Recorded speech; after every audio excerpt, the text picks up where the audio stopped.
अस्सलाम वालेकुम, मैं हूं अताउल्ला मेमन। सुबह शाम हुकूमत पर तनकीद करने वाला और मुल्क में से शाही निज़ाम ख़त्म करने की बातें करने वाला साबिक सदर आरिफ अलवी फरमाइश लेकर सिंध हाई कोर्ट पहुंच गए और ऐसा मुतालबा कर दिया जिससे सुनकर अदालत भी हैरान और परेशान हो गई। ये आरिफ अलवी सिंध हाई कोर्ट कौन सी दरख्वास्त लेकर गए और अदालत ने उनको क्या कहा, ये सब कुछ आज मैं आपको बताऊंगा। इससे पहले जिन दोस्तों ने मेरे चैनल को सब्सक्राइब नहीं किया, फेसबुक पर मुझे फॉलो नहीं किया, उनसे दरख्वास्त है कि यूट्यूब पर आप मुझे सब्सक्राइब करें, फेसबुक पर मुझे फॉलो करें, ताकि सिंध की सूरत से वक्त फवक्त बखूबी आप आगाह रह सकें। लुट गया पाकिस्तान, सब कुछ खा गए, सिंध को बर्बाद कर दिया, नून लीग ने ये कर दिया, पीपल्स पार्टी ने वो कर दिया, बस एक हम ही हैं जो सरकारी खजाने का तहफ़्फ़ुज़ कर सकते हैं, एक हम ही हैं जो ये निज़ाम चला सकते हैं, एक हम ही हैं जो इस मुल्क को बचा सकते हैं। ये सब बातें करने वाले पीटीआई के रहनुमा पाकिस्तान तहरीक इंसाफ की क़यादत का असल चेहरा वैसे तो खैबर पख्तूनख्वा में अवाम के सामने आ गया है। पिछली बार जब उनको वफाक में हुकूमत मिली तब भी उनके कारनामे किसी से ढके छुपे नहीं थे, लेकिन साबिक सदर आरिफ अलवी जो अपने ओहदे पर रहे उस वक्त उन्होंने कोई कसर नहीं छोड़ी सरकारी काम को बर्बाद करने में, कोई कसर नहीं छोड़ी जो उन्होंने वफाकी हुकूमत के अहकामात को सबूताज ना किया हो। आइन की कई बार उन्होंने खिलाफ वर्जी की, अपनी पार्टी को अहमियत दी, अपनी पार्टी के लीडर को अहमियत दी, आइन और कानून को हमेशा उन्होंने अपने पांव तले रोंदा।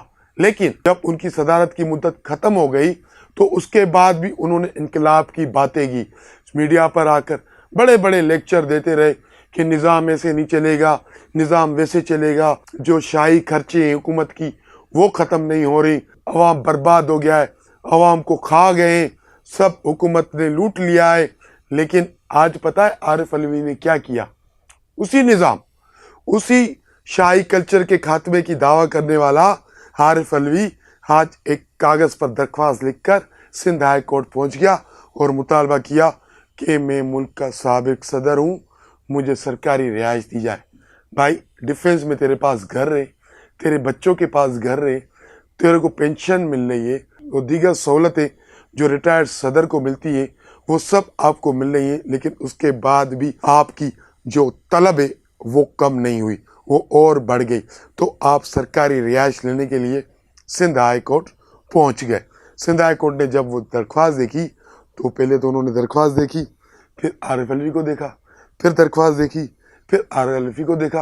अदालत भी सोचती होगी ये तो उसी पार्टी का रहनुमा है ना जो कहते हैं कि निज़ाम तबाह है, शाही खर्चे बढ़ गए हैं हुकूमत के, अवाम के लिए कुछ भी नहीं है, सब कुछ हुकूमत खा गई।